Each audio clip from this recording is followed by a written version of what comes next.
Sabahınız xeyir, hoş gelmişsiniz.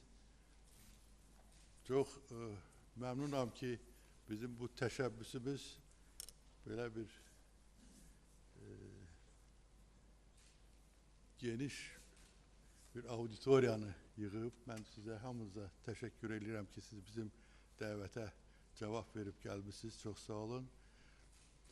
Bizim demək Azərbaycan Diplomatik Akademiyasının getdikcə bizneslə əlaqələri artır. Ona görə sizinlə bugünkü görüşümüzün də elə bir nəticələri gələcək işlərimiz üçün çox faydalı olacaq, uğurlu olacaq. Bir daha sizi salamlayıram və bizim bugünkü görüşümüzün əsas məqsədi akademiyada demək artıq ikinci ildir ki, həyata keçirilən bir proqram haqqında məlumat verməkdir. Bizim tələbələr tək siniflərdə nəzəri biliklər yox, eyni zamanda praktiki biliklərə yiyələnmək üçün xüsusi layihələr həyata keçirirlər. Keçən il bizim layihələrdən biri oydu ki, demək bizim məzunlara, məzun olmaq istəyən magistr tələbələrdə təklif olunmuşdu ki, demək Azərbaycanın xarici siyasətində hansı istiqamətlər perspektivlidir və hansı istiqamətlərə daha diqqət yetirmək lazımdır. Bu sahədə xüsusi tədqiqat etmişdilər və mən burada demək keçən il bizim tədbirimizdə iştirak edənlərin çoxlarını görürəm və bu proyektin demək əsas rəhbəri Araz Əzimov, bizim Xarici İşlər Nazirinin müavini Araz Əzimov olmuşdur. O bizdə akademiyada dərs deyir, çox uğurla həvəslə dərsini deyir və o keçən ilki proqram demək bizə çox perspektivli görsəndi və ona görə bu ildə biz xüsusi bir bu sahədə, bu istiqamətdə yeni bir layihə həyata keçirməyə qərar verdik və bu dəfə demək daha çox biznes yönümlü bir proyekt oldu. Məqsəd Azərbaycanın Afrikada biznes demək imkanlarını araşdırmaq və bizim tələbələrə bu sahədə xüsusi tapşırıqlar verilmişdi və əvvəl nəzəri biliklər yiyələnmişlər, sonra isə praktiki olaraq o Afrikaya, 4 ölkəyə gedib demək orada araşdırmalarını aparıb və bugün bu araşdırmaların nəticələri sizə təqdim olunacaq. Ondan əvvəl mən istərdim bir neçə kəlmə deyəm. Bizə dəstək olan demək təşkilatlar haqqında.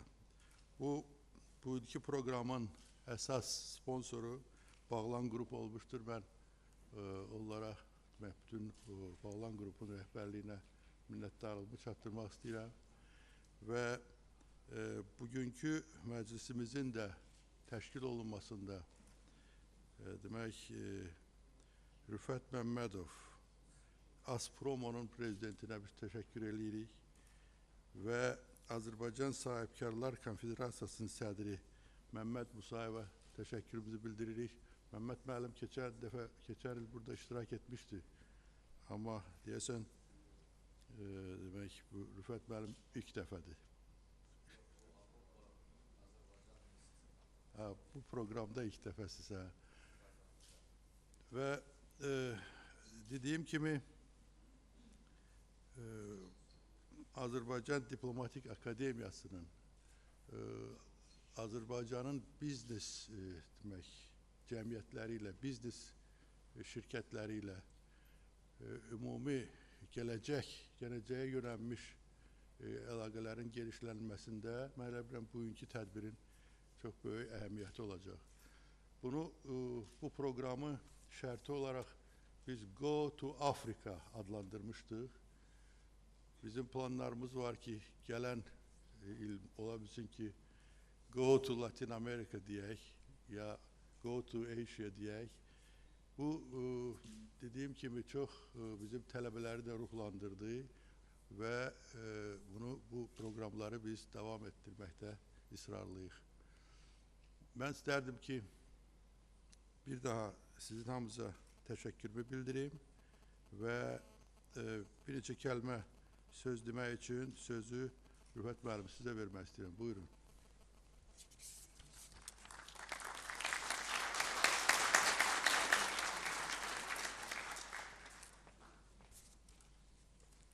Çox sağ olun.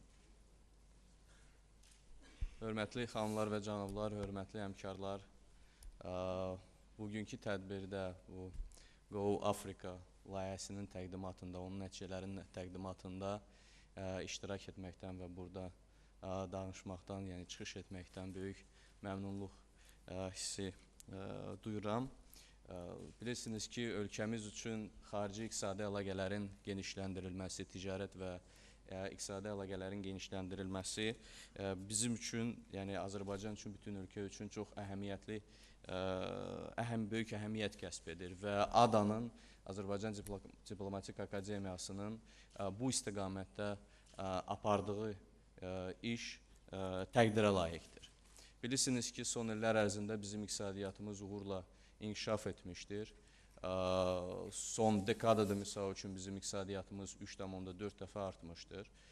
Bu inkişaf, bu sürətlə inkişaf əlbəttə ki, iri həcmli investisiyalarla da müşayiət olmuşdur. Həmin dövr ərzində 150 milyard dollara yaxın bütün mənbələrdən, həm xarici, həm yerli, daxili mənbələrdən Azərbaycan iqtisadiyyatının müxtəlif sektorlarına, müxtəlif sahələrinə investisiyalar yatırılmışdır. Əlbəttə, bütün bunlar Azərbaycanda istehsalın artması, Azərbaycanda istehsal olunan məhsulların rəqabət qabiliyyətinin artırılmasına gəlib çıxardır. Bugün bilirsiniz ki, Azərbaycanda çox sürətlə sənayeləşdirmə prosesi gedir, kənd təsərrüfatı, xidmətlər sektoru artır.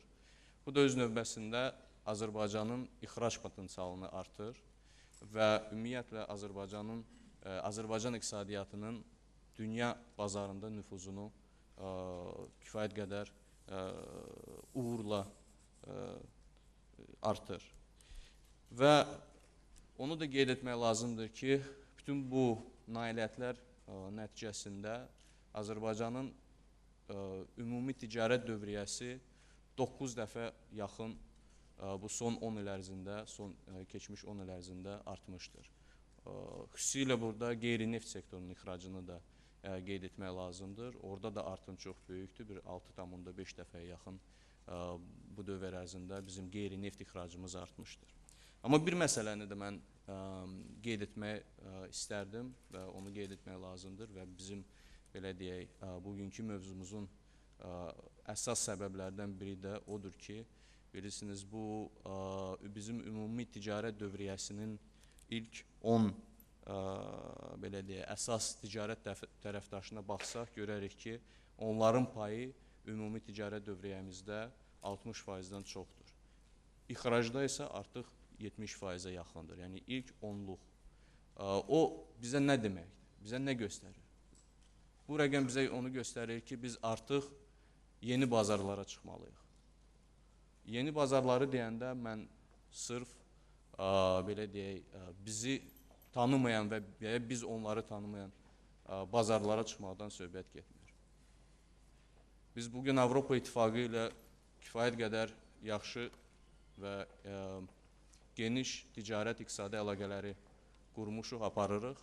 Lakin biz struktura baxsaq, bu ölkələr sırasında bir çox ölkələrlə bizim iqtisadi ticari əlaqələr o qədər də yüksək deyil.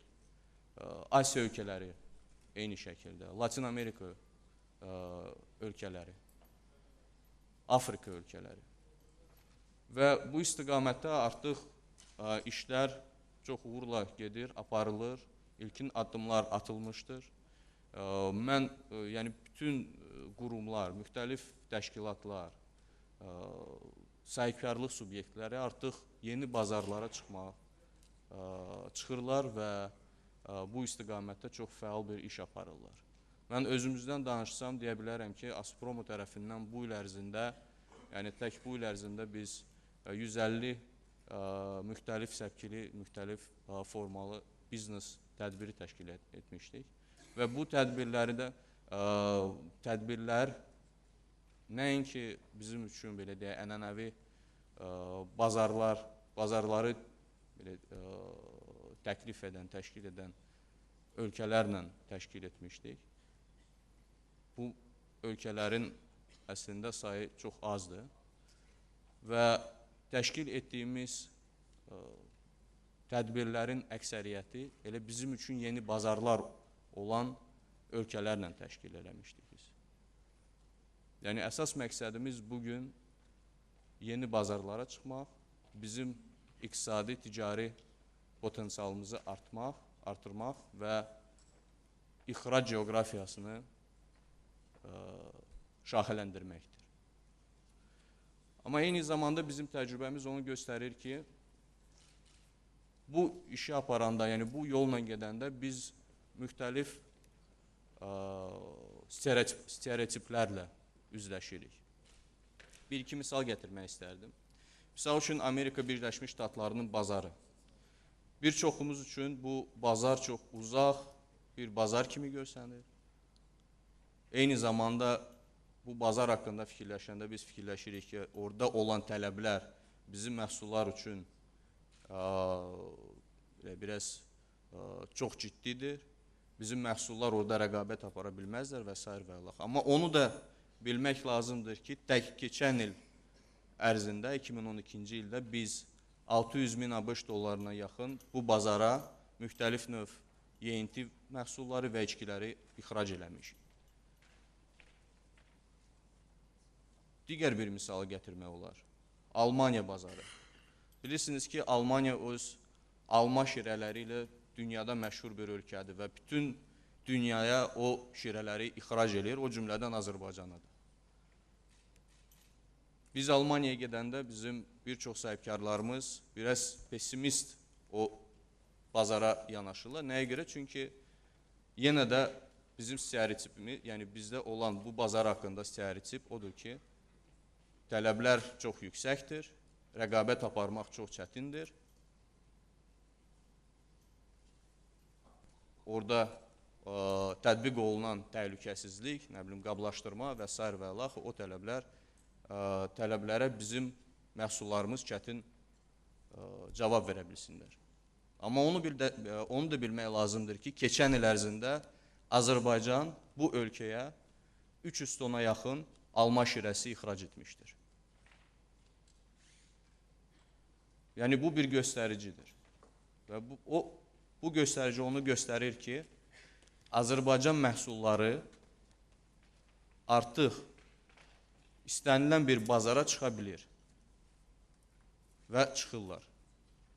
Və biz bu təcrübə əsasında bizim ixrac potensialımızı artırmalıyıq, genişləndirməliyik, yeni bazarlara çıxmalıyıq.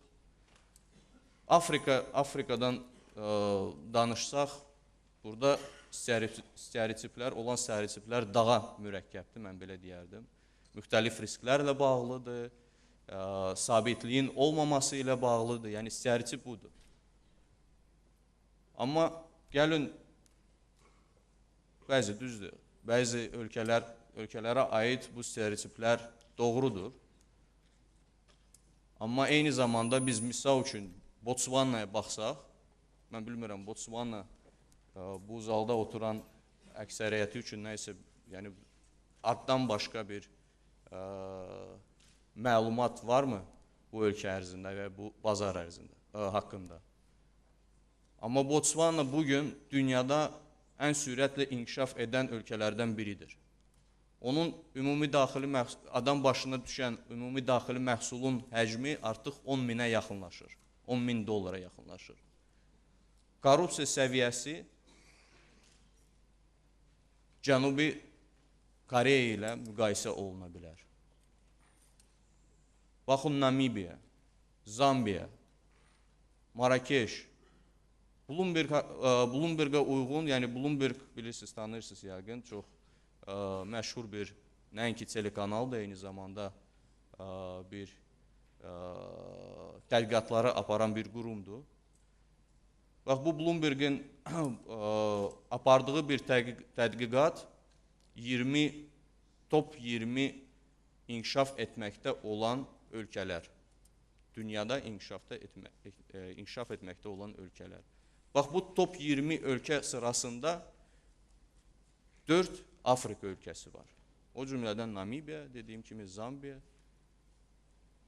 Cənubi Afrika və Marakeş.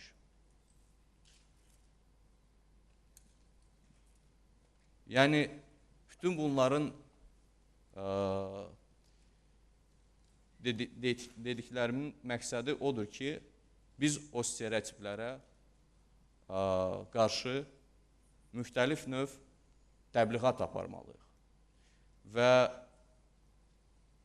misal üçün, Azprom olaraq biz bu istiqamətdə kifayət qədər geniş bir fəaliyyət iş aparırıq. Bizim sahibkarlar üçün müxtəlif maarifləndirmə işini aparırıq. Misal üçün, bu yaxınlarda biz ABŞ bazarı ilə bağlı bir seminar keçirmişik və onun nəticəsində artıq mən qeyd edə bilərəm ki, bu bazara Azərbaycanda istehsal olunan şərabların ixracı üçün hazırlıq işləri aparılır. Və mən ümid edirəm ki, birinci partiya artıq bu ilin sonuna kimi o bazara çıxacaq. Və bu səbkidə Azərbaycan Diplomatik Akademiyası tərəfindən aparılmış bu tədqiqatlar, yenə də deyirəm ki, çox təqdirə layiqdir. Bizim üçün çox maraqlı olacaq, mən əminəm. Və əminəm ki, eyni zamanda bizim üçün faydalı da olacaq və biz bu tədqiqatlardan istifadə edərək bu bazarlarda olan imkanları və biznes mühiti barədə daha geniş məlumatları əldə edə biləcəyik. Təşəkkür edirəm. Çox sağ olun.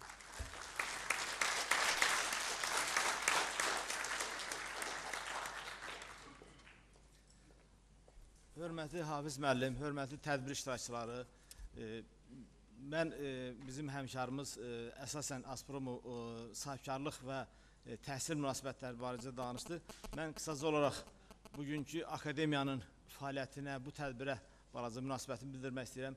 Doğrudan da ilk dəfə mən bu tədbirdə iştirak edəndə çox qürur duydum. Həmişə hər kəsin, hər bir Azərbaycanlının arzusu olub ki, dünyanın öncül təhsil müəssisələrindən biri, bir neçəsi Azərbaycanda olsun. Bugün fəxrən demək olar ki, Diplomatik Akademiya artıq o standartlar səviyyəsindədir. Və bugün birinci təqdimatda da iştirak edəndə məndə belə təsəvvür yarandı ki, bu gənc tələbələr deyək, artıq 10 il bu işlə məşğul olmuş, peşəkar bir mütəxəssislər kimi çıxış elədilər. Və biz belə olur ki, xidməti işlə əlaqədar xarici ölkələrdə çox oluruq. Azərbaycan səfirliklərində görüşlərimiz olur. Orada olan iqtisadi blokda artıq bu Diplomatik Akademiyanın kadrlarını görəndə və onların peşəkar fəaliyyətini görəndə çox sevinirik. Artıq biz həmişə belə deyək də digər ölkələrin, xüsusən də Türkiyənin, başqa ölkələrin səfirliklərinin o peşəkar mütəxəssisləri görəndə bəzən də kök götürür. Yalnız artıq çox şükür ki, bunlar aradan qalxıb bizim mütəxəssislərimiz də eynən biznesə münasibət bəsləyir. Akademiyanın bu istiqaməti ki, biznes istiqaməti götürməyi, daxilində biznes universitetini yaratmağı çox müsbət haldır.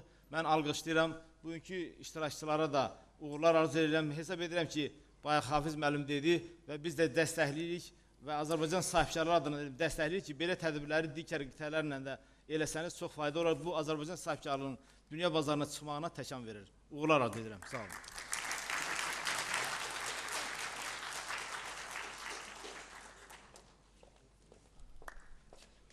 Okay, thank you very much, ladies and gentlemen, for coming for this event. Without any further delay, I want to invite the teams to present the presentation for the Capstone project. So the first team is going to be Angola. So Mr. Thomas Herbacio will present Angola's report. Thank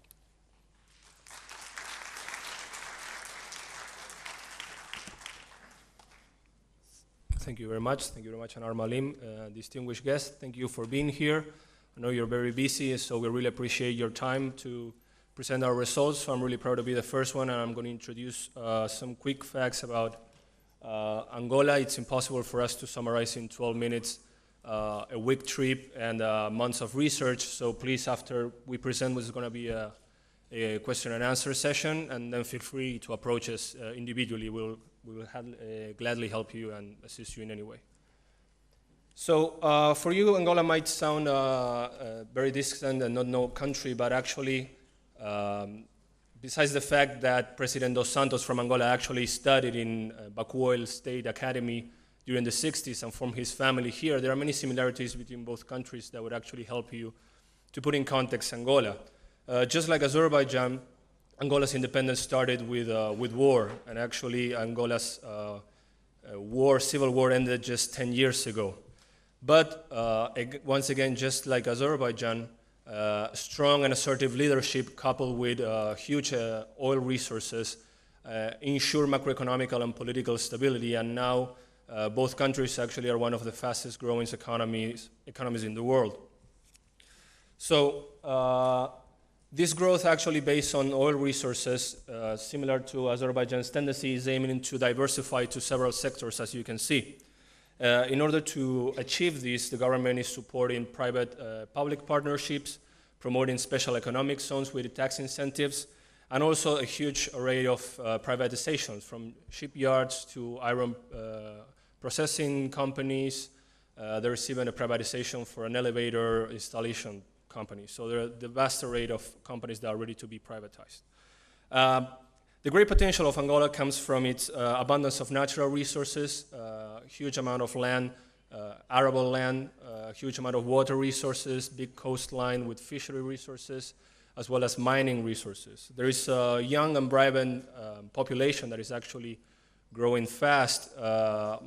If you can think about it, is half the population is under 14 years old, and the median age is 18 years old. So in the near future, there will be a strong workforce to be taken advantage.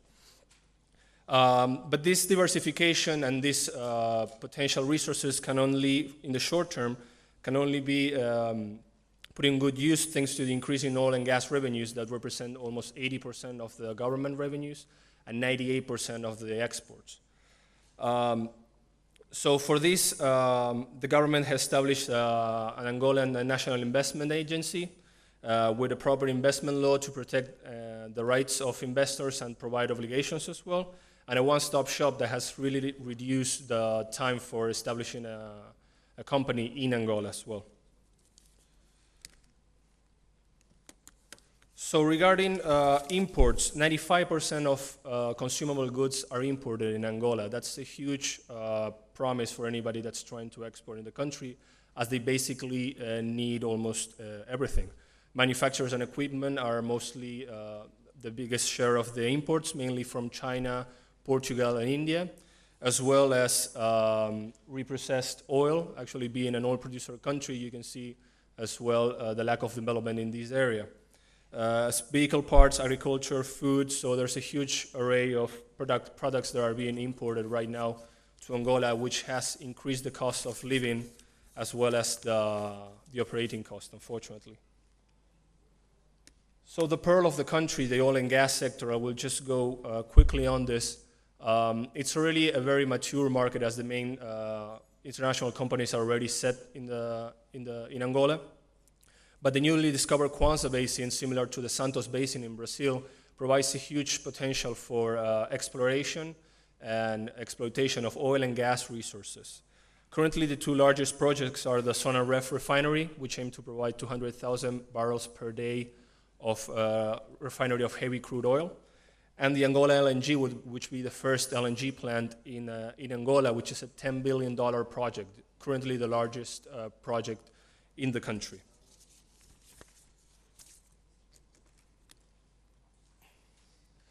So the government has established several economic zones spread around the country. Usually Zone A refers to the most developed part, which is Luanda, the capital, and the largest cities. But then Zone C goes straight to the eastern and southern part of the country, which has been the ones mostly affected by the war. So these zones of economic development, what they aim to provide incentives is in repatriation. That goes from 3 years in Zone A to actually being negotiable to less than a year in Zone C. Industrial tax exemptions that go from 5 years to 8 years to 10 years, depending on the zone. And capital investment tax exemption that go from 3 years, 6 years, and 9 years, depending on the zone. As well, it should be mentioned that corporate tax rate has a maximum of 35%, and there are no taxes for property transfer in Angola. A huge opportunity, also going back to the similarities between Angola and Azerbaijan, is that Angola as well is trying to become a transit hub for Southern Africa. So as you can see, these are the stages of development of the Benguela and Lobito corridor, which has been a traditional corridor in terms of exportation during the colonial times. The first stage is the one that's currently now, so it's 3 lines going east and west, just to the border of Congo. The idea is to shortly expand that to Zambia through Congo, actually, to export mineral resources from Zambia. Then in third stage would be to interconnect through a north to south line. And then finally expand north and south to Namibia. This would provide actually Congo and Zambia and Namibia other export routes besides South Africa. So in terms of transport, during the war, actually the transport infrastructure has been severely damaged, and since it's the basis actually of any kind of economical development, the government is strongly supporting this kind of investment in this area. So anything that goes from railway refurbishment, airport refurbishment, ports refurbishment, also road networks as well, highway production, establishing of rolling stocks of trains for the railways actually. There's a huge potential of this, and the Angola government is eager to receive investment and establish not only a private-public partnership, but as well is ready to privatize fully and partially a lot of its national companies that are controlling these areas right now. So agriculture is definitely the sleeping giant in terms of economic potential in Angola. Just before the war, Angola was self-sufficient in most crops, and actually was one of the largest exporters of coffee in the world. However, the war destroyed most of the lands, and there's a huge mining problem as well, with more than 1 million mines spread all over the country that have hampered newly developments of these lands. But 3 million hectares of arable land is a huge potential together with the water resources that the country has. So a great variety of crops are ready to be and possibly to be harvested. So as you can see, there's a huge range of area of interest established by the government that go either from establishing a whole industry of industrial production of cattle, poultry, swine, but also providing technical assistance, waterway management, production of storage and silos, seed production, animal food. So there's a vast array of potentialities in these areas. In terms of industrial potential, the government, due to what I mentioned before about the huge amount of imports, the government is trying to substitute imports and actually promote exports. So it's basing for this on its huge base of raw materials and the promotion of the special economic zones, as well as the establishment of a development fund, a development bank, a new customs law, and specifically industrial development hubs that have the defined infrastructure for effectively promoting these industries. So anything from transforming industry that can take advantage of the mining resources would be seriously appreciated by the government. Tourism also provides a huge potential as well due to the great diversity of geography and as well of the great climate that they have. They don't have winter, as you can imagine, so it's very long summers, only rainy season and dry season. So the government has a tourism master's plan that aims to renew the whole institutional framework, renew the human resources, and expand from the current business tourism that we have today, mainly of male and Chinese, Brazilian, and Portuguese businessmen, moving to domestic tourism thanks to the emerging middle class in the country, moving to regional tourism, and then to international tourism. So in terms of hotels, there are 105 hotels in the whole country, but actually no of the largest brands hotel are settled in the country. And the prices are really expensive, as we have personally witnessed it. So 50% of the infrastructure of the hotels needs to be revamped, and then there's need to be an expansion to the inner parts of the country together with the establishment of promotion of new national parks, thanks to the amazing wildlife that they have. So other potential areas of investment refer to telecommunication, as there has been a huge increase in cell phone users, as you can see, from 2004 to 2008. Currently, it's 13 million users. However, it's a tough business to enter because it's a duopoly, and there is low infrastructure in terms of internet. However, the government is trying to liberalize the market, and also satellite communication present a very interesting prospect for cooperation. Mining traditionally has been diamonds and steel, but however, they have a huge amount of ferrous and non-ferrous metals, as well as rare earth, where China is doing a lot of exploratory work, but it also presents a huge potential due to the increase of the promotion of industries. Electricity as well, due to the lack of development in terms of infrastructure. Construction is being dominated by Portugal, Brazil, and China, but social housing presents a lot of interest. And fisheries, due to the vast coastline, also present interesting projects, as one of the African Union of $38 million for sector support, for instance, just one of many. So reaching to the end of my presentation, the weaknesses, not everything shines in Angola. Import costs are very high, so starting operations and operating costs are considerably high. Qualified workforce is lacking in the country due to weak educational system. English is not so much disseminated, so translators for Portuguese will be necessary.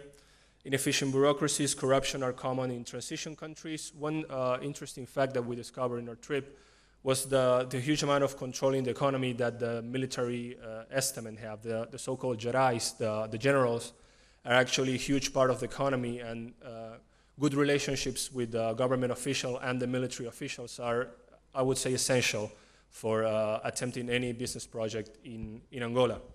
Angolanization's law is something of a threat as well for investors, as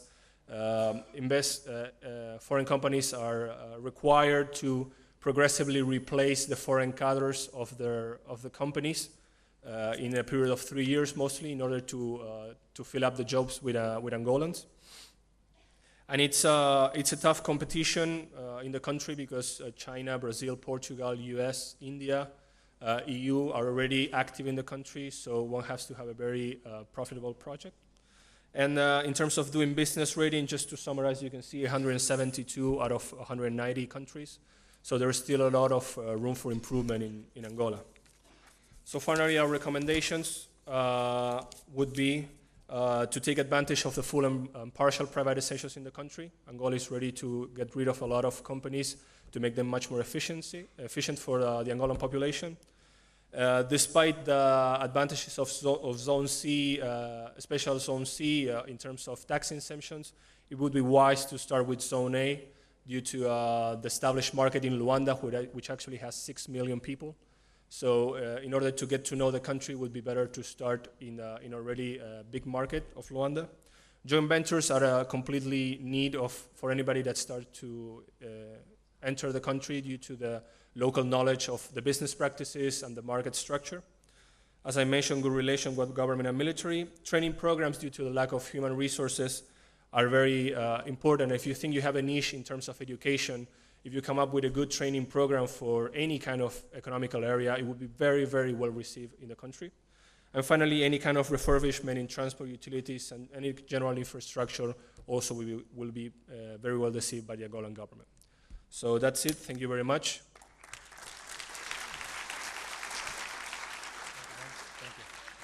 Well, thank you very much, Thomas. And now we're just going to move to a second country that, as Mr. Madov mentioned, it's Botswana, one of the most interesting cases of South African Horn.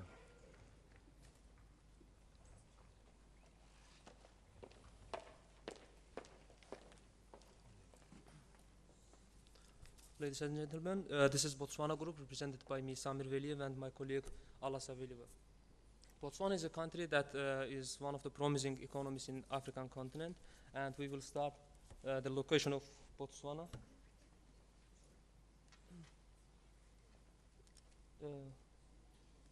It is just in the middle of Southern African region, and neighboring countries are South Africa, Namibia, Zambia, and Zimbabwe. As a general information, we can tell the population of Botswana is more than 2 million, and it's English-speaking country, and also the capital city, Gaborone, hosts very stable, most democratic, and most transparent government based on parliamentary democracy in Africa. And we found top 10 reasons why we have to go to Botswana, and since it is it has one of the highest economic freedom index, and also financial ratings are quite high, as we see it's A-, A-, and A+. As well as it's very competitive economy, and also its doing business index is one of the top countries in African continent. And the central bank does not regulate exchange rate. It's totally dependent on market system, as well as it has stable economic growth and most transparent economy in the country. Another important aspect of Botswana economy is that private property is protected by the constitution of Botswana. Regarding economic environment for business, GDP of Botswana is more than 31 billion US dollars, and GDP per capita is the highest in African continent, since it is around 17,000 per capita. Monetary rate of central bank is around 10%, and it is quite modest and stable despite the financial crisis. And also import composition by sectors says that there are import opportunities for Botswana economy are the fuel, foods and beverages, as well as diamond and other chemical goods. Export composition is depend on diamond industry, and around 80-85% depend on diamond and other metals such as gold and copper. Foreign companies invest in large investors. FDI goes to mining and finance sector, and another promising sector is retail and wholesale sector in Botswana. Regarding foreign economic relations, Botswana focuses on politically, economically, they focus on regional cooperation, and that's why they have memberships in 2 major integration blocks in Southern Africa. These are SADC and SACU, and also they are a member of WTO, World Trade Organization, and this is one of the unique economies in Africa that they have duty and quota-free export opportunities to EU market. That's one of the promising aspects of Botswana economy. Since I mentioned it, its export depend on diamonds, top 5 export partners are UK, South Africa, Israel, Norway, and Belgium, that they import diamond goods from Botswana. Regarding top import partners, these are South African Customs Union countries, EU, Israel, and United States and China. And Botswana offers very flexible and liberal foreign capital investment environment in the country, and as I mentioned earlier, its constitution prohibits nationalization of private property. The national currency of Botswana is Pula, and it's equals to 12 US cents, like 9 Gapi Azerbaijani Gapi, and it's pegged to South African rand. And trade as a percent of GDP is more than 90%, and inflation rate is quite modest. It's around 5-6%. And now I give the floor to my colleague to present the potential investor sectors. Thank you, Samir. So after a series of meetings with local companies and government agencies in Gaborone, we have chosen 4 major sectors where Azerbaijani businessmen and investors will be interested to invest. One of them is construction. As we know, construction sector is now booming in Botswana, especially in the capital city of Gaborone. So this is due to higher demand for housing among middle class, which is growing right now, and also a relatively cheap construction material, even though most of them are imported to Botswana. So, and the projects that we propose are dormitories or campuses for local universities. The thing is that a number of universities in Botswana, especially the biggest one, which is University of Botswana, which has about 18,000 students, lacks housing for students. So we see an opportunity here, and construction companies might be interested in investing in a project of building campuses and affordable housing for students. Another construction sector is pretty competitive, but it's open. So another project, another niche in construction sector could be also apartment housing. The thing is that there is lack of housing for recent college and university graduates, as well as young professionals and young couples who cannot afford a separate house, a private house. So we see a potential in constructing apartment housing and condominiums in Botswana. Finally, there's also developing furniture business in Botswana. The thing is that there is one niche that is unoccupied now, which is good quality, not very expensive furniture, because what we see now in Botswana is that they have quite expensive, fancy, artisanal local furniture, which is produced of local materials, and that makes it very expensive. And also cheap, low quality imported furniture, which does not represent any good design. So what we see that there is an opportunity for furniture companies in Botswana. Another sector to invest is energy. Most of energy in Botswana comes from power plants that are fueled by coal. So what the government sees in the nearest future as an opportunity is diversification in the field of energy, meaning, referring to alternative energy. And because Botswana has lots of sunny days, so solar panels, power plants could be one of the promising projects in Botswana. And surely it will be supported by the government. Currently, the percentage of alternative energy in Botswana is just 0.5%. So the government sets the goal to reach 10% in the nearest future. Another important sector in Botswana is tourism. As we know, the Big Five attracts thousands of tourists to Botswana, especially in the world's biggest inland delta, which is Okavango Delta. But we also found an opportunity for local investors to start a project which could be an amusement park that actually gives middle and upper class tourists an opportunity not only see safari type tours, but also family vacation, which is basically focused on having an amusement park. So we estimate that minimum investment could be about $45 million, and this project may take up to 2 years to complete. And finally, another sector which is very promising in Botswana is agriculture. As we know, one of the most important exports of Botswana is beef. So Botswanan beef is quite popular in European Union, which is the leading importer of Botswanan beef. And we see potential in developing leather industry, which is a part of the industry that goes along with cattle rearing. Another project of Botswanan government in fields in the sector of agriculture is also pork industry, because pork is quite cheap. So this is also one of the sectors that investors might be interested in investing.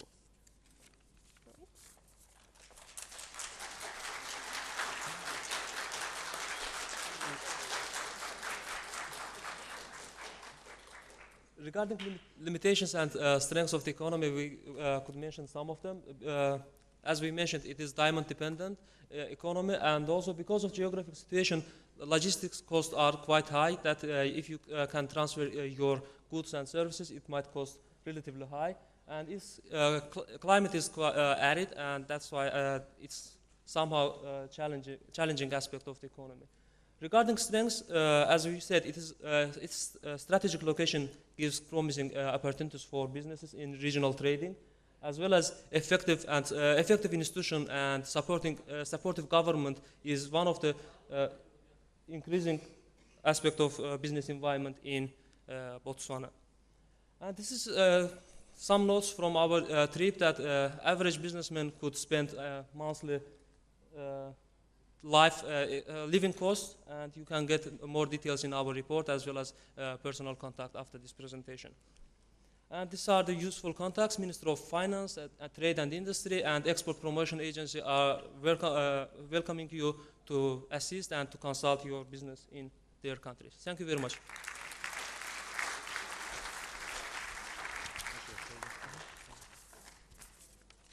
Thank you very much, Samir and Nalla. And now we're going to move to a third country, not least country, another interesting country is Namibia.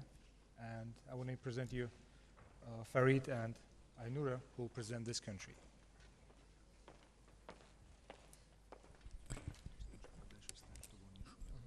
Good morning, dear ladies and gentlemen. Thank you all for coming.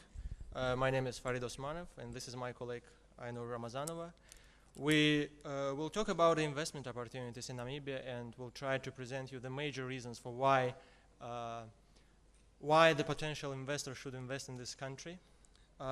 First, let's have a look at the general information about the country. Namibia is a country located in the southwestern part of Africa along the Atlantic coast.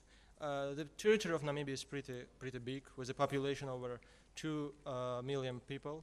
Namibia is one of the most sparsely populated countries in the world, and as far as the political system in the country is concerned, the situation there is stable, the political institutions are working well. It is a well-established democracy which provides and tries to promote a free enterprise economy and tries to create a friendly environment for the foreign investors and businesses. The climate in Namibia is also pretty good. It's not so hot in the summertime, and the winters are also pretty mild. The major natural resources of Namibia are uranium, copper, gold, silver, and diamonds, of course. We also have to mention the Walvis Bay, which is located at the Atlantic coast. This is the export processing zone in Namibia, and the potential investor who would put their money in this area would enjoy the tax-free regime. Now let's go straight to the sectors for investment.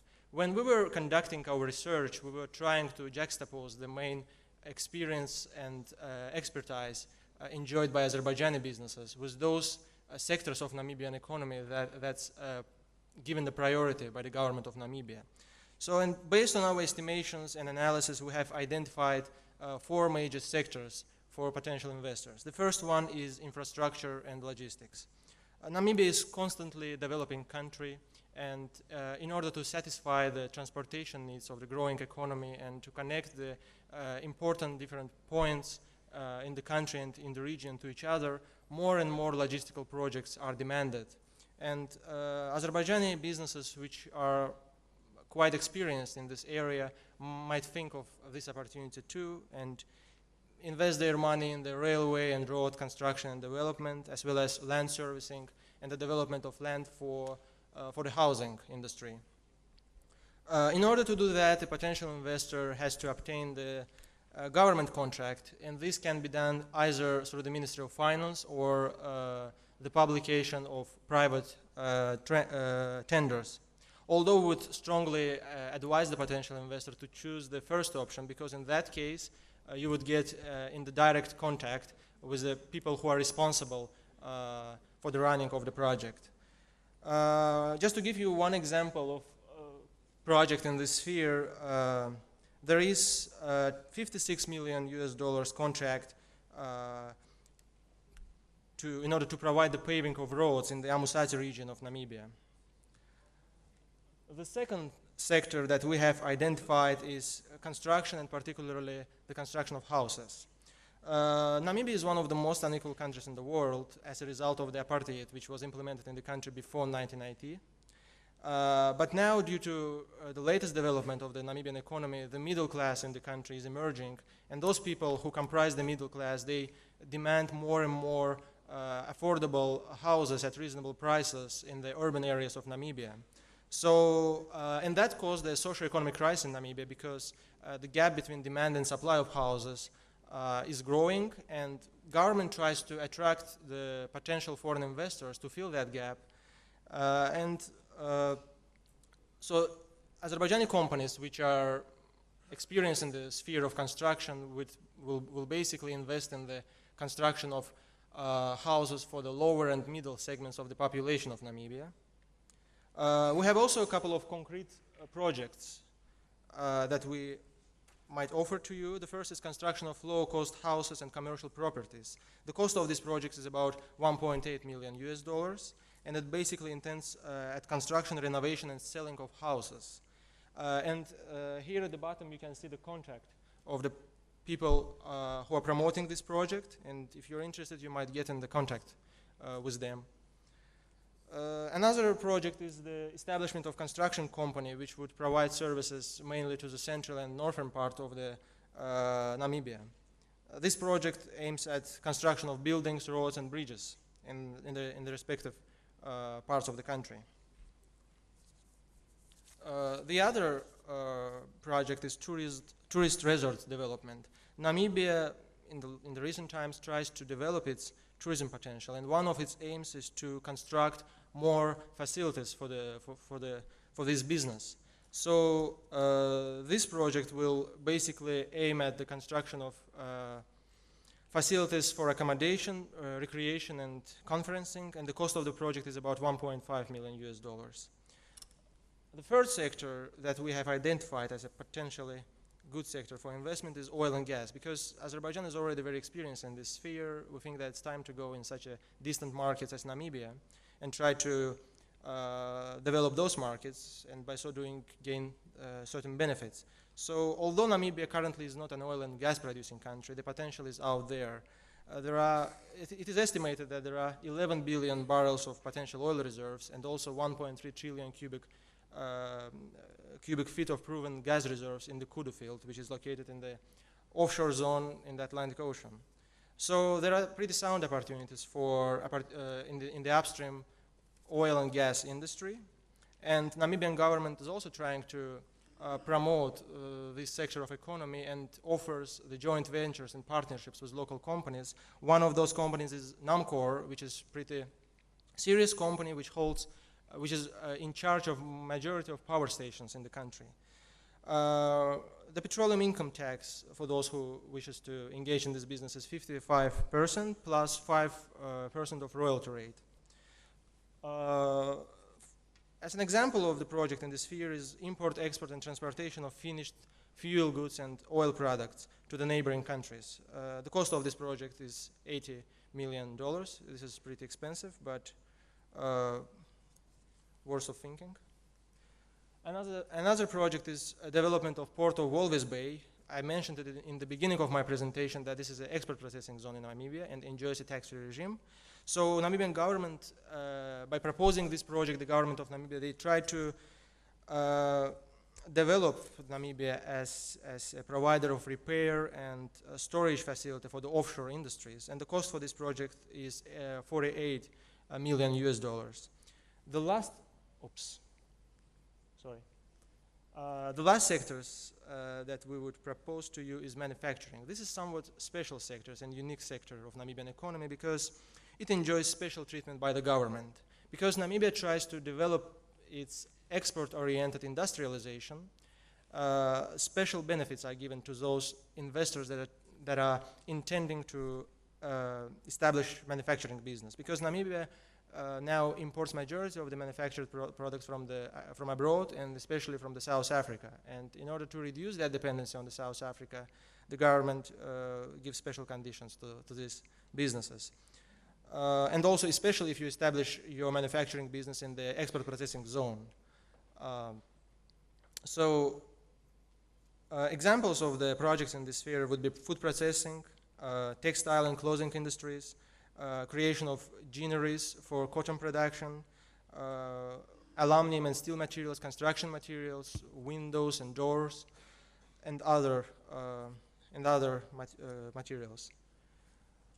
An example would be bricks, tiles, and stone crushing plant, which it intends to build bricks and pavement blocks, as well as tiles for the roofs of houses. And the cost of this project is 3.8 million US dollars. So my colleague Ainur I'll pass the floor to my colleague Ainur. Dear guests, let me give you a macroeconomic overview of the situation in Namibia. So Namibia is an upper middle income economy. The interest rate is about 5.5% and the inflation rate is quite low, about 6%. I should note that there is no wage minimum. This is an interesting fact. The enterprises might negotiate the wages when they come to Namibia. Among the main exports are diamonds, precious and semi-precious stones, fish and fish products, and different kind of minerals. And mostly the products are exported to the European countries, to the United States, and to South Africa. When it comes to South Africa, I must note that about 66% of goods are imported from South Africa. Well, when it comes to imports, Namibia prefers to import finished fuel and oil products, then different vehicles, machinery, and different manufactured products. Trade and investment policy is regulated by the Foreign Investment Act, and Ministry of Trade and Industry also grants a certificate of status investment. This is a very interesting kind of certificate because it offers a lot of benefits. For example, there is a preferential access to foreign exchange, as well there is an ability to retain all or part of your foreign exchange earnings abroad. Besides, in order to get this certificate, you should invest about no less than 2 million Namibian dollars, which is equal to 200,000 US dollars. And also your enterprise should be incorporated in Namibia. Export processing zone was previously mentioned by Farid Osmanov, and so the enterprises operating in Walvis Bay export processing zone enjoy the tax-free regime.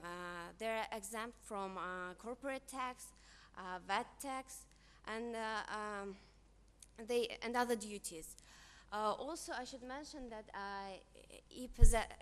EPZ status doesn't require local incorporation, but it does require that you hire, that you also hire local human resources. Besides, I should mention that this is a very favorable regime for those who are focused on export-oriented manufacturing. So this is one of the main purposes of Namibian government.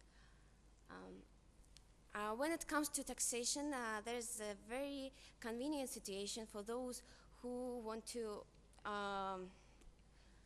start short-term and long-term projects. For example, if you start a short-term project, for the first 10 years, there is a corporate tax of 18%. Then it becomes 32%.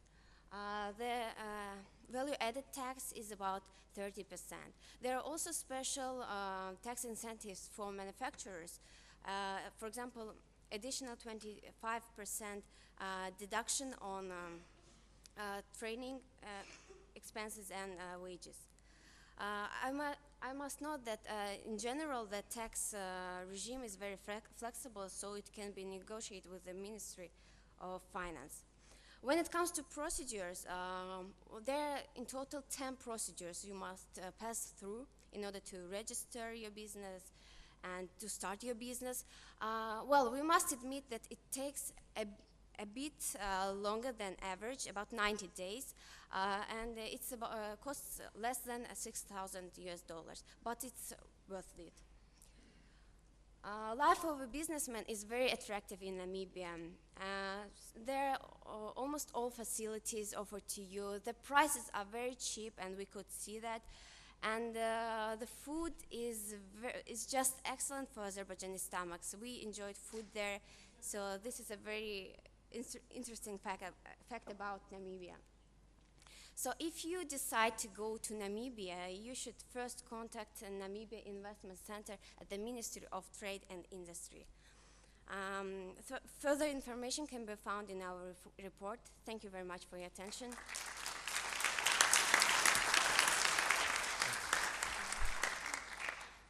Okay, that was Namibia, and now the last kind of presentation, but not the least representation, it's South Africa.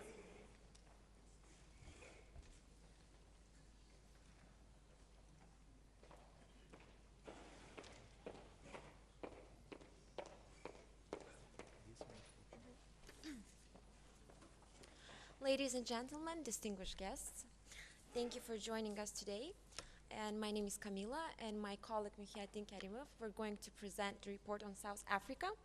So when we had our trip to South Africa, we're going with a distinguished goal to find clear-cut answers on questions on why to invest to South Africa, where to invest, find specific areas of interest for Azerbaijani businesses, and give you a recommendation based on the trip.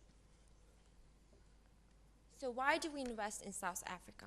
One of the reasons is low cost and skilled labor pool.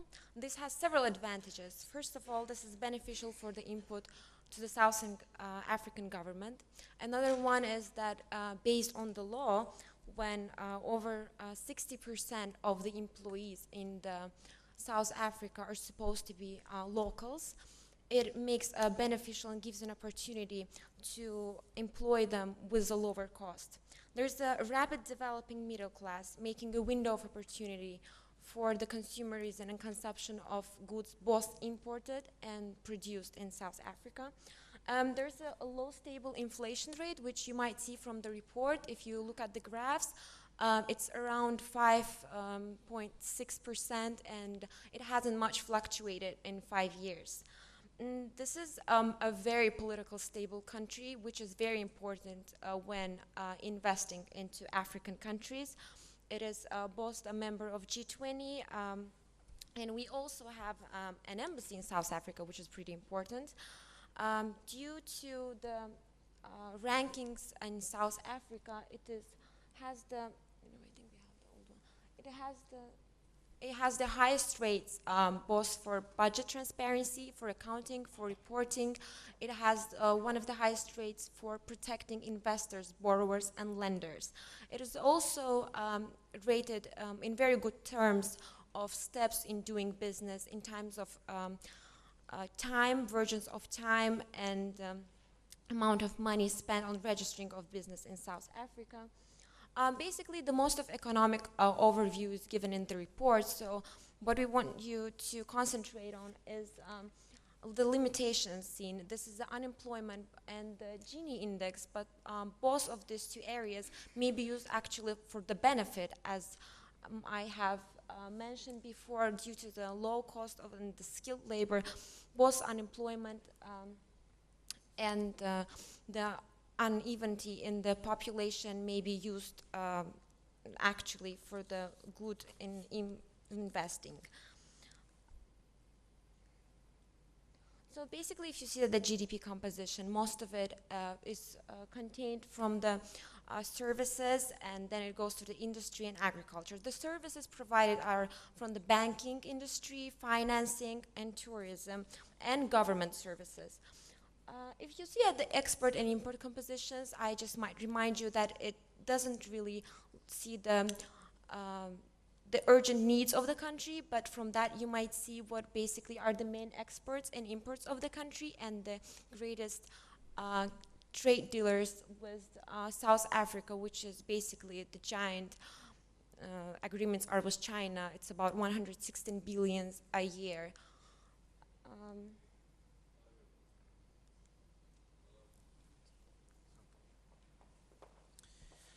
So I would like to move to the potential sectors of investment in South Africa, and the first one is tourism sector. South Africa is often called the new gold of the African continent because it's the most attractive place in terms of tourism. The subsectors, as you see, for potential investments are accommodation, waterfront development. What I mean by waterfront development is seaside hotels and seaside resorts. Tourism, transportation, and infrastructure development overall. By 2020, South Africa is going to double the number of tourists and visitors in the country. So it means that they are more than welcoming the big investments in tourism sector. At the same time, the attractive thing in investments in tourism sector is the exemption of 10 to 30% in tax. So which means that if you invest more than $3 million, you will get from 10 to 30% of tax exception. The next industry is mining industry. It's one of the most developed through the country, but at the same time, it's one of the most attractive for investments. Because according to estimations, the reserves of mining industry is $2.5 trillion. Overall, the country is estimated to have the world's fifth large mining sector in terms of GDP value. So there are already 4 unexploited mineral areas that are needed for exploitation and investment. The next potential industry for investment is energy. What I mean by energy here is electrification of the country. There's real huge shortage of electricity in the country, and there are 3 ways of investment that we will suggest. The one is product sharing agreements that can be signed with the government of South Africa. The another one, the existing electricity stations can be bought and renovated, and electricity can be sold to the population. And the third one, state electricity company can be co-chaired by local company with the state of South Africa based on investment contracts. Construction and property, I think, is the area that can be invested in every country. But here, I want to mention really big project in Western Cape, in western south of South Africa, which is one of the most developed area. The project is called Century City. The investment opportunity is $1.7 billion, and only 10% is already invested. So there is more 90% that can be invested in the project. Oil and gas sector. There is not much oil in South Africa, but there is really big refinery facilities there, so there is big import of oil there. But at the same time, really big gas reserves are there. There are some numbers, like 7 trillion cubic meters overall reserves in eastern and western part of the country. So 2 reserves are already investigated and ready for exploitation. One of them is 20 billion cubic meters, another one is 30 billion cubic meters. So different ways of direct investment are suggested by local agencies that we have met in South Africa while we were tripping there. These agencies are forming South Africa's energy profile, and they are ready to work with us on direct investments in that area. This is not like investment opportunities, but it's professional exchange programs that can be created. South Africa has really developed banking sphere and petrochemical industry. So exchanging programs can be created with South African agencies. So my part is like the ready businesses on sale. I want to mention the Big Star Diamond Mine, Aluminium and Glazing Manufacturer, Cape Town Gas Supply Company, and chemical production, transportation company, and logistics company, because Africa is very famous for its logistic companies, and many of them are on sale now, so there's opportunity for investments. So I will pass to Camila. She will make some recommendations.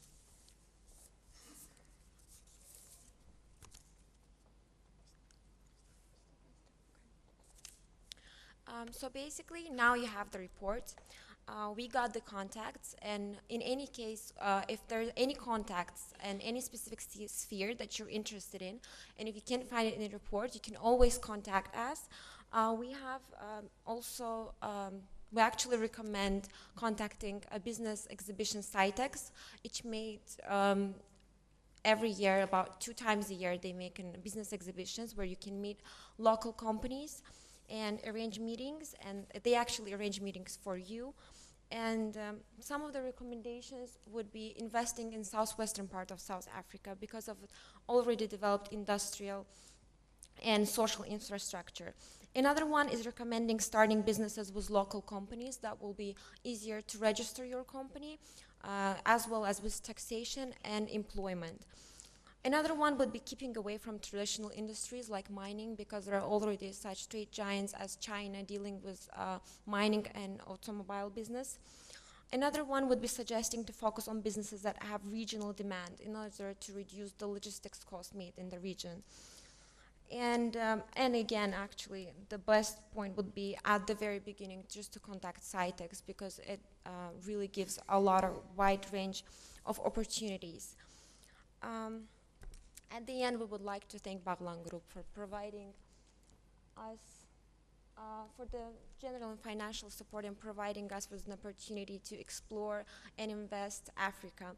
And also thanks to the list of companies for promoting and organizing this event. All of the presentations and the reports can be found on the CDs that are provided to you. Thank you.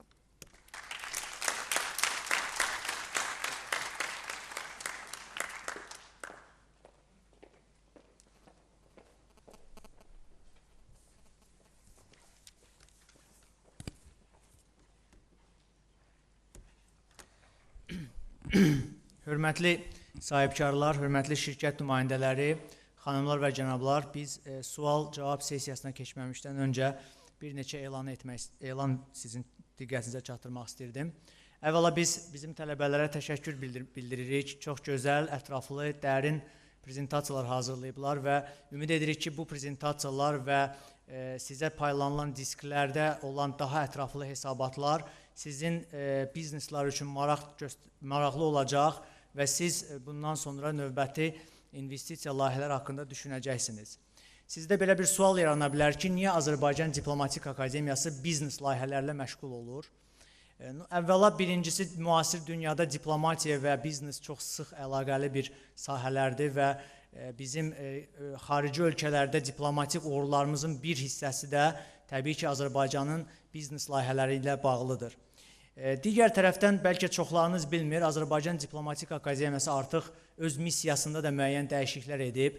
Son illərdə bizdə genişlənmə proqramlarımızın, məktəblərimizin, institutlarımızın genişlənməsi baş verir və artıq Azərbaycan Diplomatik Akademiyası sırf diplomatik akademiya kimi fəaliyyət göstərmir, belə deyək, universitet çərçivəsində universitet missiyasını yerinə yetirir və bizim Diplomatik Akademiyanın nəzdində artıq bir neçə belə deyək, xüsusi institutlar, məktəblər yaradılıb.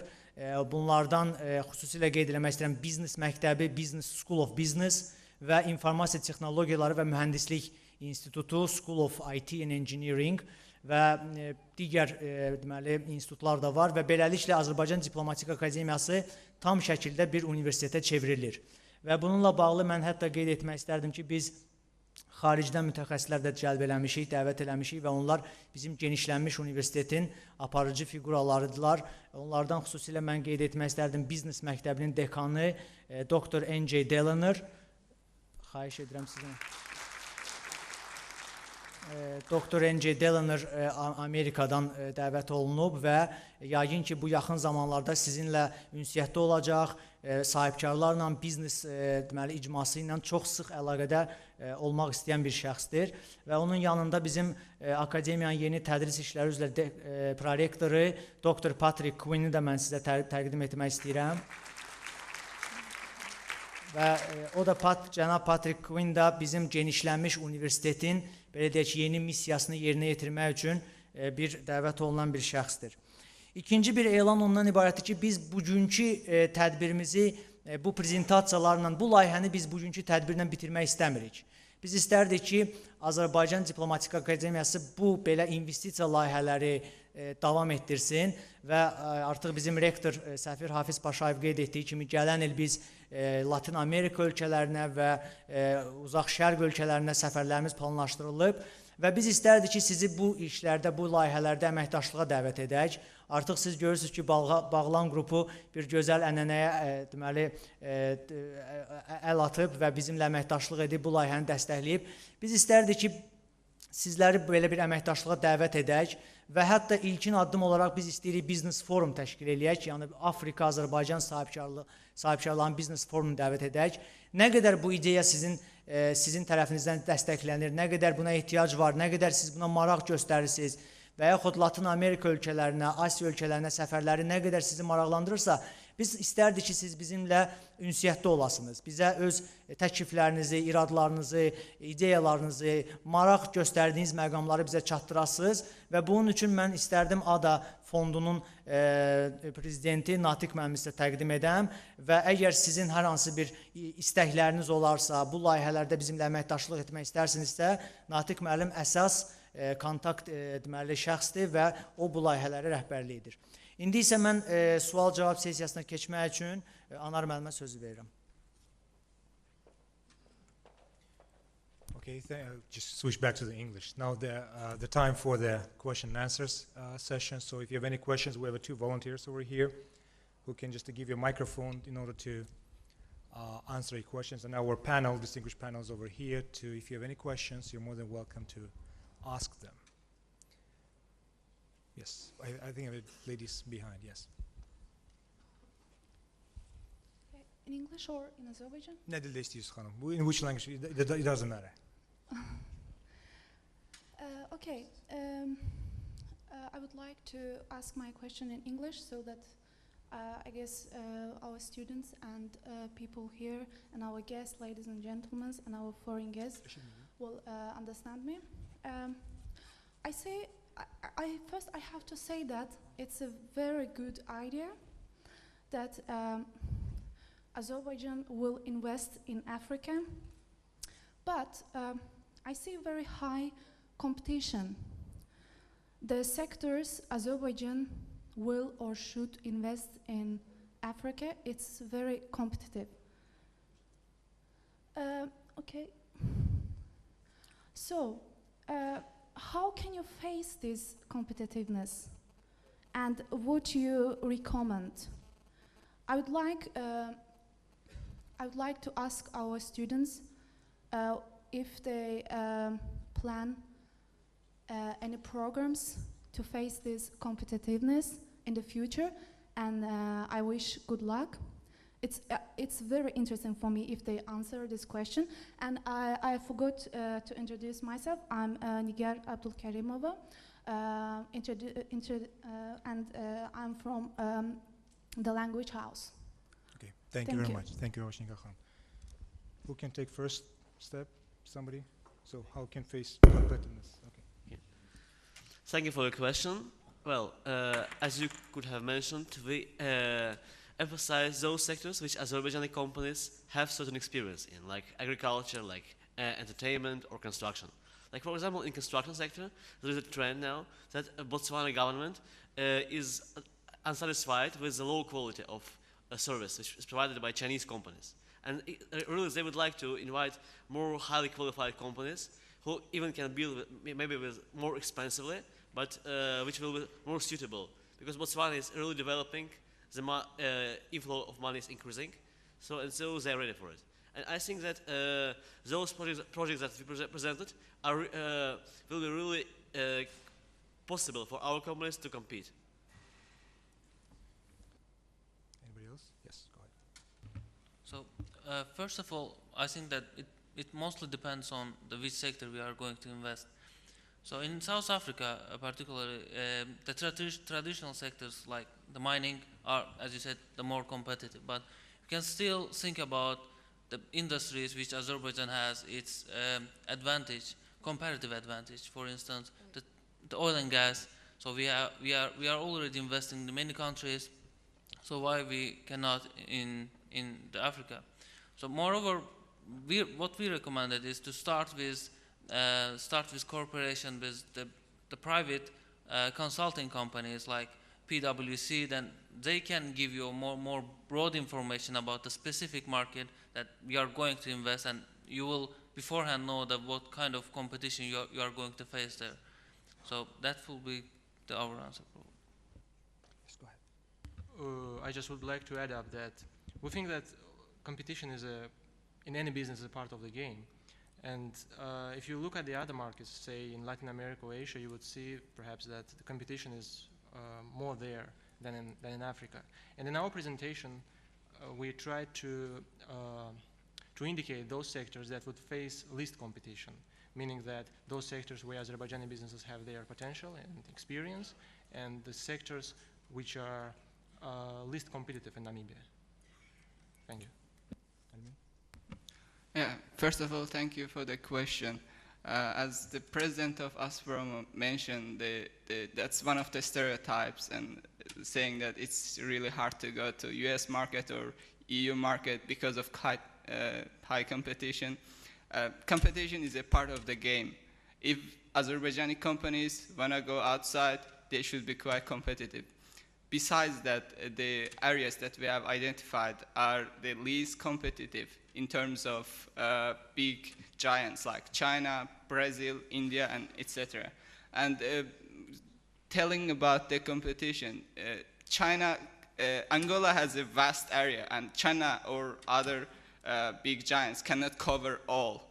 So Azerbaijani companies can start little by little by joint ventures, going through expanding their market share. So that could be one of the solutions for the tight competition. Thank you. Okay, once again, thank you very much. Again, I just want to mention a couple of things that the report that you have in your folders, in your CDs, it's a hard-working kind of product for the last 6 months, since January till June. The students prepared this report. And thanks to the several companies in Azerbaijan and also abroad that helped them, including a PwC company that helped us to just get all the contacts in African continent. And meanwhile, the big thanks goes also to Embassy of Azerbaijan in South Africa, and especially to Mr. Ilhampolkhov, our ambassador in South Africa. But again, more in details about that, you can just read in reports. Any other specific question, we're really happy to have. Yes. Hər vaxtınız xeyir. Birinci, çox möhtəşəm tədbirə görə təşəkkür edirəm hamınıza. Ən çox da çıxış edən bizim tələbələrə. İcazə versəydiniz, arzularımı və tövsiyələrimi deyərdim, sonra da suallarımı verərdim. Çünki bu işin sistematik və ardıcıl xarakter alması və effektiv, konstruktiv olması üçün məncə bir-birimizlə sağlam diskussiyanın çox böyük əhəmiyyəti vardır. Ən başlıca bir iş adamı kimi deyim ki, özümü təqdim edeyim, Natiq Şirinzadə iş adamı, fəlsəfə doktoru. Təqdim olunan Botswana ilə aid əlaqədar olan təqdimat daha lakanik və daha praktik idi. Və digər layihələrə mən kölgə salmaq istəmirəm, ancaq iş adamlarının daha rahat hərəkət etməsi üçün orada həm illüstrativ materiallar, həm də təqdimat çox olduqca məmnun elədi məni. Birinci təqdimat daha çox akademik təqdimat idi. Ancaq Thomas'ın həmin təqdimatını da yüksək qiymətləndirirəm. Ancaq Samirlə o xanım qızın təqdimatı daha yaxşı idi. O cümlədən də o aralıq bir təqdimat kimi müvəffəqiyyətinə görə qeyd eləmək olar Namibiyanın layihəsi. Məncə xanım Ramazanova ilə onun partnyoru bunu çox gözəl elədilər. Bu təqdim olunan ölkələrdən bizim üçün G20-yə daxil olduğu üçün Cənubi Afrika Respublikası haqqındakı təqdimat daha aydın idi, ancaq onu təqdim etmək həm də çox çətindir. Çünki auditoriyada bu ölkə haqqında bir məlumat var. Ancaq digər 3 ölkə bizim üçün qaranlıq olduğu üçün mən sizə çox təşəkkür edirəm ki, məhz belə bir ölkələr seçilmişdir. Mənim arzularım bundan ibarətdir ki, mümkündürsə bu təqdimatlarda satellit ölkələr arasındakı müqayisəli təhlil göstəriliydi. Başqa təqdimatlarda həddindən artıq faydalı məqamlar var idi. Həddindən artıq faydalı məqamlar. Mən vaxtımızın azlığını nəzərə alaraq bunların hamısı ilə bir-bir dayanmaq istəmirəm. Və ən əsas mən tapmadığım sual bir sual idi və çox xahiş edirəm bu suala cavab veriliydi. Orada Azərbaycan iş adamları sərmayə qoyarlarsa, yerli iş resurslarının potensialı nə vəziyyətdədir? Onların kvalifikasiyası necə vəziyyətdədir? Təşəkkür edirəm. Çox sağ olun, Nazik müəllim. Who can take first, guys? We can go first. First of all, thank you very much for your comments. They are really, really appreciated. Regarding if I got the question right about the local work and local human resources, the case in Angola is that that's actually the main complaint and the main thwart for local businesses. And during a questionnaire on the doing business report, actually that was the first issue raised by most businessmen in the country, that there are actually no qualified human resources. This is mainly because of almost 30 years of civil war, of almost 4 million of internally displaced persons, and the need of to reconstruct as well schooling infrastructure in the interior of the country. Most of the people moved to Luanda. Now it's a 6 million people city, that 6 million people living in a 1 million people designed city. So actually the infrastructure it's pretty much collapsed in Luanda. So there is only just one state university, Agostinho Neto University, which is actually expanding throughout the country, and it's probably the largest recipient of aid from the government to increase the quality of education. But there is also a lot of support for private developments in terms of training and in terms of education. Actually, I mentioned the special economic zones as the requirements in terms of investment and job creation in order to get the exemptions. But as well, if somebody comes with a project to provide know-how, to provide transfer technology, regardless the area, the government still will analyze case by case and provide certain exemptions. I kind of drifted off, but to answer specifically to your question, in the case of Angola, the qualified human resources are lacking, and not only are lacking, but by the investment law, investors will be required in a period of 3 years to try to replace the higher cadres of the economy, to train Angolans in order to replace the higher positions of your company in a period of around 3 years. So not only you will have difficulty finding people, but you also will have to train them as well. Thank you. Okay, anybody else? Well, first of all, thank you for your question and your high appreciation of our presentation. Well, yes, a labor market in Botswana remains a certain concern. Like, still there is a gap between urban and rural areas. And I should say that in rural areas, the level of education is still low. And businessmen in Botswana mention it. But at the same time, like, people are hardworking, so they are ready to work, and the work ethics is also normal. There are a lot of expats, so people from mostly China and India, but also Europeans who come to work there. Like, for example, we met a man from Israel who was running a furniture company, and the environment overall is very positive, for foreigners to work. Yeah, and also I would like to mention the development in education. The University of Botswana is now has more than 17,000 students, and for such a small country, it's a big figure, really. And we were there, and the facilities are very good. And also, like, this year, the University of Technology was opened, and it means that it will prepare a lot of engineers, economists, so people who will be good in technical questions, which are necessary for all businesses. So we think that maybe in 5 and 10 years, it will become a very good labor market also as well. Thank you. Try to make it shorter. Yes. should I respond in English or? Well, it's up to you. Whatever you. I will go in Azerbaijani language. Okay. Çox sağ olun tövsiyə və rəyələrinizə görə. İlk növbədə onu qeyd etməliyəm ki, Namibiyada, biz bunun prezentasiyada da qeyd etdik, Namibiyada minimum əmək haqqı mövcud deyil, yoxdur. Bu da öz növbəsində sərmayə qoyanlar üçün belə bir şərait yaradır ki, onlar özləri minimum əmək haqqını təyin etsinlər və təbii ki, bu investorlar üçün çox gözəl bir fürsətdir. İkinci növbədə onu deməliyik ki,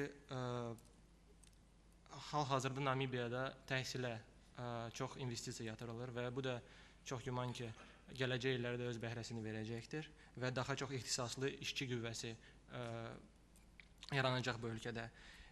Hal-hazırda isə əhalinin çoxusu, əksəriyyəti işsizlikdən işsizdir və ixtisaslı işçi qüvvəsi də çox az miqdardadır hal-hazırda. Ona görə də biz prezentasiyanı hazırlayarkən və sektorları seçərkən əsasən çalışdıq ki, o sektorları qeyd etməyə çalışdıq ki, hansı ki ixtisaslı işçi qüvvəni tələb etməyən sektorları. Həm də ki, onu qeyd etməliyəm ki, trening keçirən investorlar üçün 25% güzəşt var və belə fikirləşirik ki, bu Azərbaycanlı biznesmenlər üçün çox gözəl bir şəraitdir və ondan bəhrələnmək mümkündür. Çox sağ olun. Thank you for your question.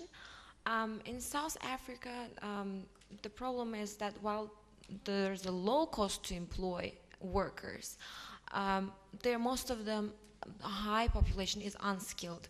Now there is a problem because in South Africa there is a legislation that if you register your company, more than 60% of your employers should be local population.